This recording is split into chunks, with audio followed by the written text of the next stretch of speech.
buhay! Kumusta mga bata? Ako ang inyong kaibigan at gabay na si Teacher Claire mula sa Arpanlandia!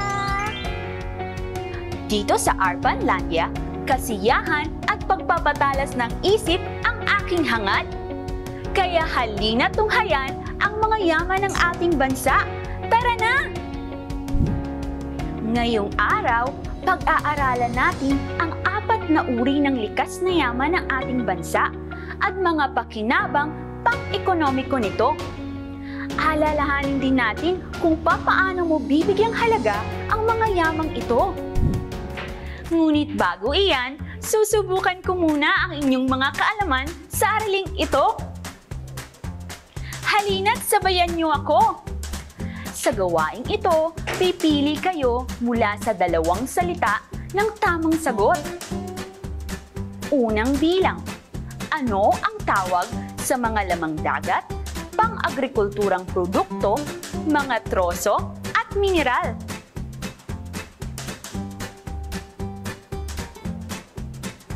Likas na yaman o yamang likha ng tao? Kung ang likas na yaman ang iyong sagot, magaling! Ikalawang bilang, anong uri ng likas na yaman ang mga gulay at prutas?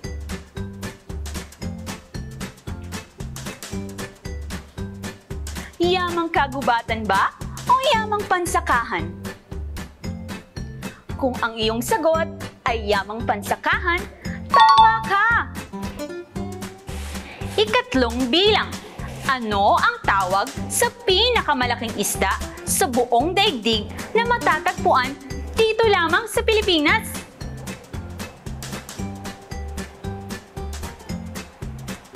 Rhencodon typhus o Pandaka pygmaea? Kung ang sagot mo ay Rhencodon typhus, tumpak ang iyong sagot! Ika-4 na bilang, saan naman matatagpuan ang pinakamalawak na palayan sa Pilipinas? Kanlurang Mindanao ba o gitnang Luzon? Ang tamang sagot ay gitnang Luzon. Mahusay! Ika-5 bilang, anong uri ng pakinabang pang-ekonomiko ang Banggi Windmill? Enerhiya o kalakal at produkto? Ang tamang sagot ay enerhiya. Magaling! Lahat ba ng inyong sagot ay tama? Dahil dyan, bibigyan ka namin ni mahiwagang libro ng Arpanlandia Stamp! Oh! Ano yun, mahiwagang libro? Ano ang nakikita ninyo sa larawan? Tama! Isang pamilya na sama-samang kumakain. Alam niyo ba mga bata na tayo ay mapalad dahil sa kabila ng pandemya, kasama natin ang ating pamilya? Nakakakwentuhan, sama-sama sa hapagkainan. Ito ang mga bagay na lubos nating pahalagahan.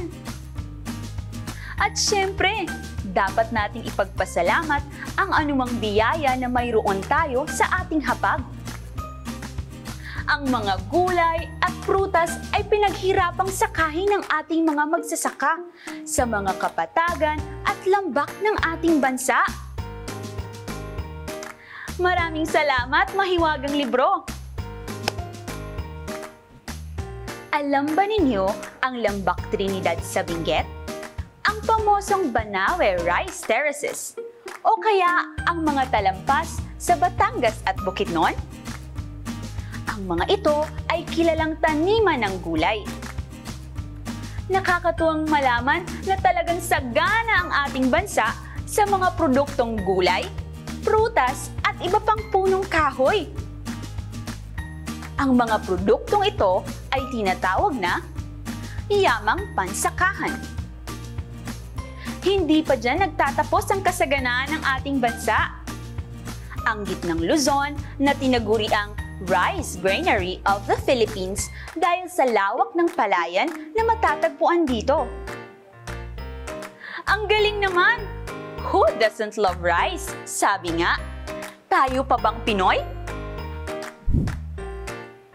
Bukod sa yamang pansakahan, mayaman din ang ating bansa sa yamang gubat. Halimbawa na riyan ang pinakamalawak na kagubatan na matatagpuan sa Palawan at ang pinakamalawak na kakahuyan sa silangang bahagi ng Mindanao. Sa hilagang bahagi ng Luzon, kung saan ang rehiyon ng Cordillera at lambak ng Cagayan o rehiyon 2 ay kilala rin sa angking yamang gubat. Hindi lamang ang Luzon at Mindanao ang may malalawak na kagubatan, maging ang mga lalawigan ng Leyte, Panay at Samar na makikita sa Visayas. Napag-alaman na natin kung gaano kayaman ang 3 malalaking pulo ng ating bansa. Dahil dito, nakagagawa tayo ng mga mesa, upuan, aparador at iba pang kasangkapang gawa sa kahoy na nagagamit natin sa ating mga tahanan at paaralan. Ang Pilipinas ay isang arkipelago. Dahil dito, tayo ay napaliligiran ng mga anyong tubig.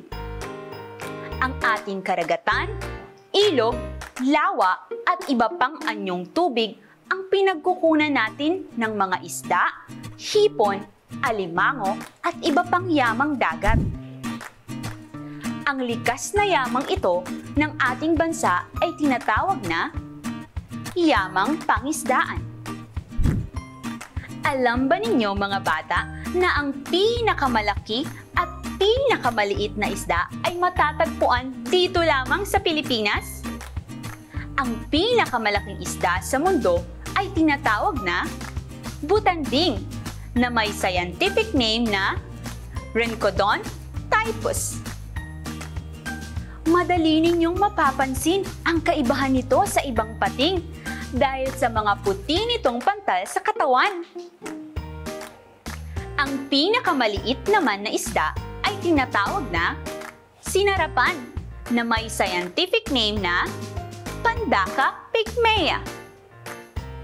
Makikita ang isdang ito sa mga tubig tabang gaya ng lawa ng bato at lawa buhi sa Camarines Sur. Nadagdagan na naman ang ating kaalaman tungkol sa likas na yaman ng ating bansa. Nasuri na natin ang mga mahalagang bagay tungkol sa yamang pansakahan, yamang gubat at yamang pangisdaan. Sa puntong ito, dumako naman tayo sa yamang mineral. Ang yamang mineral ay nahati sa 3 uri. Ang mga ito ay mineral na metal, di-metal at panggatong o pang-enerhiya. Ang mineral na metal ay kadalasang nakikita na ginagawang alahas tulad ng ginto at pilak.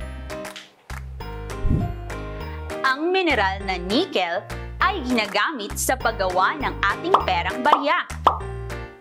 Sa isang banda, ang mga mineral na di-metal tulad ng ceramic, refractory magnesite at luwad ay ginagamit naman sa paggawa ng mga paso, vases at iba pang pangdekorasyon. At syempre, magpapahuli ba ang mineral na nagpapatakbo ng ating mga sasakyan o mga makinarya? Ang langis at carbon o coal ay ilan lamang sa mga yamang mineral na ginagawang panggatong o pang-enerhiya. Ngayon, nalaman na natin ang 4 na likas na yaman ng ating bansa. Ano naman ang mga pakinabang pang-ekonomiko ng mga ito? Bago natin sagutin yan, alam ba ninyo ang ibig sabihin ng salitang ekonomiko? Dulot ng pandemya at mahabang panahon ng quarantine, palaging nababalita sa telebisyon ang paghina ng ekonomiya. Lubos na apektado ang ilan sa ating mga kababayan na nawalan ng trabaho at negosyo. Ang ekonomiko o economics sa Ingles ay tumutukoy sa pamamahala upang magamit ng mabisa ang mga pinagkukunang yaman at matugunan ang sari-saring pangangailangan ng tao, negosyo at pamahalaan, may pandemya man o wala. Nahahati ang mga pakinabang pang-ekonomiko na ito sa tatlo. Una, pakinabang sa kalakal at produkto. Pangalawa, pakinabang sa turismo. Pangatlo, pakinabang sa enerhiya. Simulan natin sa kalakal at produkto. Ang Pilipinas ay sagana sa likas na yaman.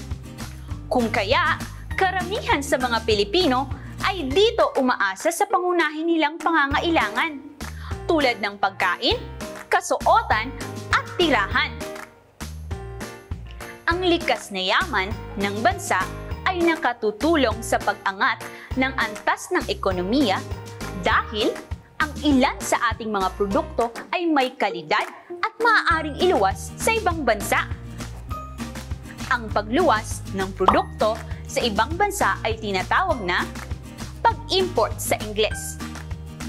Sa pamamagitan nito, nadaragdagan ang kita ng ating pamahalaan at nakatutulong ito sa pag-unlad ng bansa. Ano-ano ang ilan sa mga produktong nag-aangat ng ating ekonomiya?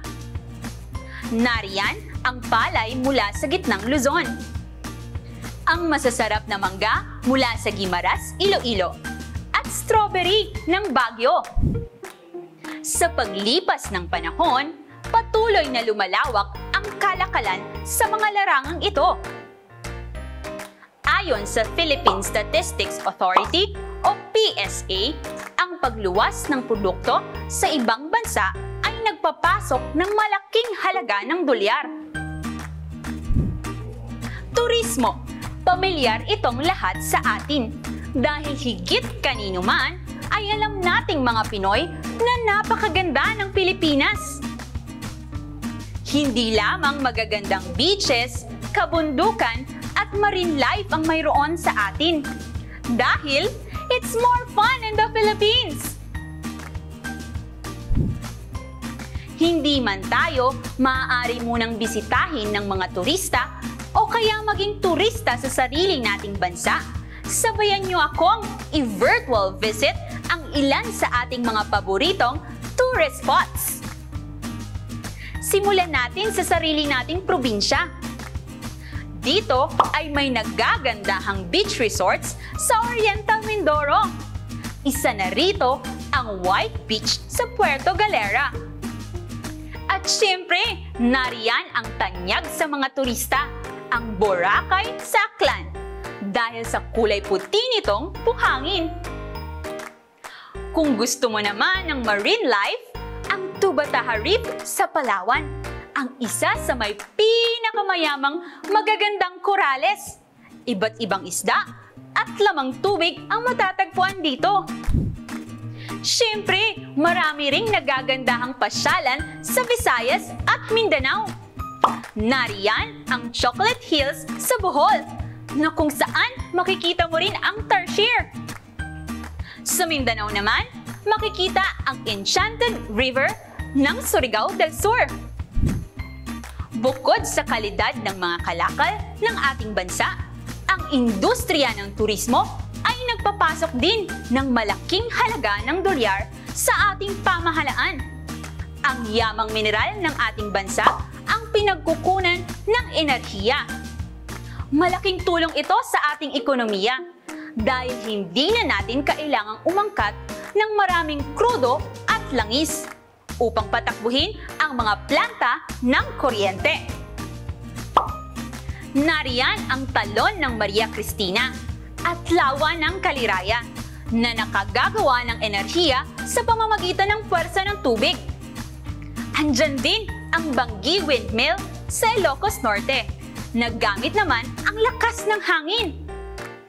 Ang geothermal power plant sa Tiwi Albay na nagbibigay ng enerhiyang pang-elektrisidad. Magaling! Natalakay na natin ang kabuuan ng araling ito. Dahil dyan, subukin muli natin ang ating kaalaman sa paksang na talakay. It's quiz time! Pusuan ang gawaing nakatutulong sa pag-angat ng ekonomiya ng ating bansa. At ekes naman ang hindi. Unang bilang, pagtagsa ng turista sa isla ng Boracay. Puso o ekes? Ang tamang sagot ay puso! Magaling! Ikalawang bilang, pag-angkat ng krudo at langis sa ibang bansa. Puso o ekes? Ang tamang sagot ay ekes! Mahusay! Higit ang pag-angat ng ating ekonomiya kung hindi na natin kailangan pang umangkat ng langis sa ibang bansa. Ikatlong bilang, malawak at napapangalaga ang kagubatan ng Palawan. Puso o ekes? Ang tamang sagot ay puso! Mahusay! Ika-apat na bilang, pagkasira ng mga kagubatan dulot ng pagpuputol ng kahoy ng mga tao. Puso o ekes?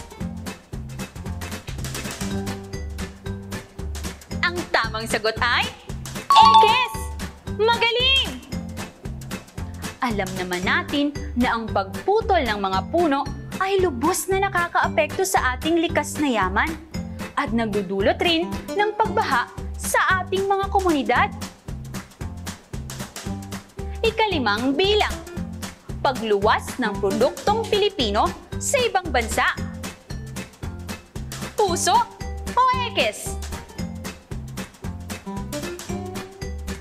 Ang tamang sagot ay puso! Mahusay! Kung lahat ng inyong sagot ay tama, bibigyan ka ulit namin ni mahiwagang libro ng Our Panlandia Stamp! Sa ating aralin, natuklasan natin ang 4 na uri ng likas na yaman at mga pakinabang pang-ekonomiko nito sa ating bansa. Nais ba nating maging mas maunlad pa ang Pilipinas? Kung oo ang sagot mo, tumulong tayo sa pag-aalaga ng ating likas na yaman.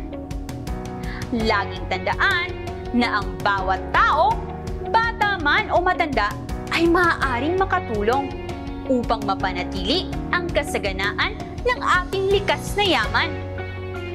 Hindi kailangang malaki ang ating ambag. Ang simpleng hindi pagkakalat ng basura sa ating paligid, lalo na sa ating mga kagubatan at karagatan, ay may halaga. Tama ba, mahiwagang libro?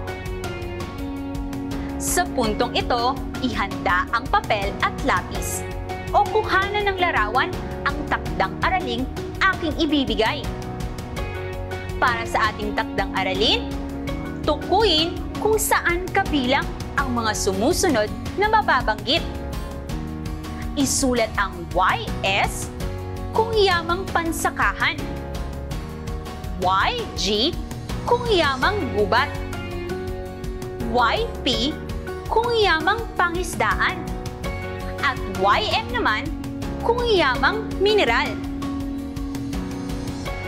Tukuyin kung anong uri ng likas na yaman ang mais, singsing, butanding, langis, at troso.